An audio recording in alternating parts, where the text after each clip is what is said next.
ஒருத்தன் எப்போ பார்த்தாலும் அவங்க ஒய்ஃப் மேலே தண்ணி தெளிக்கிறானா ஏன் சொல்லுங்க. இதுதான் வந்துட்டு பயங்கரமாக ஏன் ஒய்ஃப் பேர் செம்பருத்தியா? அதானே ஒய்ஃப் பேர் செம்பருத்தியா இருக்கும். இல்லை ஃப்ளவர் நேம் ஏதாவது வச்சுருக்காங்க தெரியலைங்க. ஏதாச்சும் பழசு சொல்லுங்க. என்னங்க புதுசெல்லாம் சொல்கிறீங்க? சூடாக இருப்பாங்களோ? சூடாக இருப்பாங்கன்னு நினைக்கிறேன். ஐடியா இல்லைங்க. சத்தியமாக தெரில. ஒய்ஃப் வந்து தண்ணி தெளிச்சிட்டே இருக்காங்க.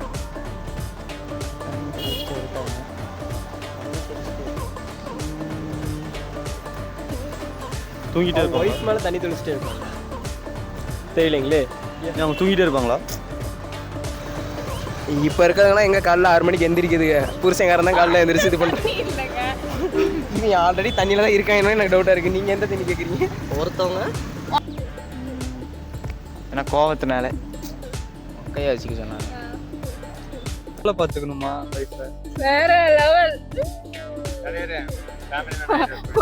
ஒருத்தன் ஆத்தா மாதிரி ஏதா கோபம் யோசிச்சு வந்திருப்பீங்க. சொல்லிடுங்க. ஏன் மாப்பிள்ள தண்ணி ஏதா அவங்க அப்போ அவங்க ஒய்ஃப் பேர் என்னவா இருக்குன்னு யோசிச்சு பாருங்க. கோதாவரி காவேரி. ஏன்னா அவங்க After the answer audition shot. ஏன்னா அவங்க மாமனார் சொன்னாராம் பொண்ணை பூ மாதிரி பார்த்துக்கணும்னு. அவன் மட்டும் கையில் கிடச்சா வேற கேளுங்க. வேற அடுத்தது கேளுங்க. ஏன்னா அவங்க மாமனார் சொன்னாராம் பொண்ணை வந்து பூ மாதிரி பார்த்துக்கணும்னு.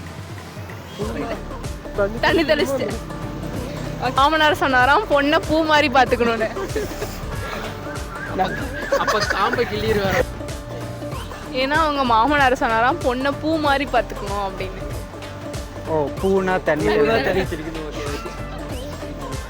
ஏன்னா அவங்க மாமனார் சொன்னாராம் பொண்ணை பூ மாதிரி பார்த்துக்கணும்னு. அதனால தான் இந்த மாதிரி. ஓகே, அவங்க மாமனார் சொன்னாராம் பொண்ணை பூ மாதிரி பார்த்துக்கணும்னு. அதனால இது மாதிரி பார்த்துக்கணுமா ஒய்ஃபை? வேற லெவல்.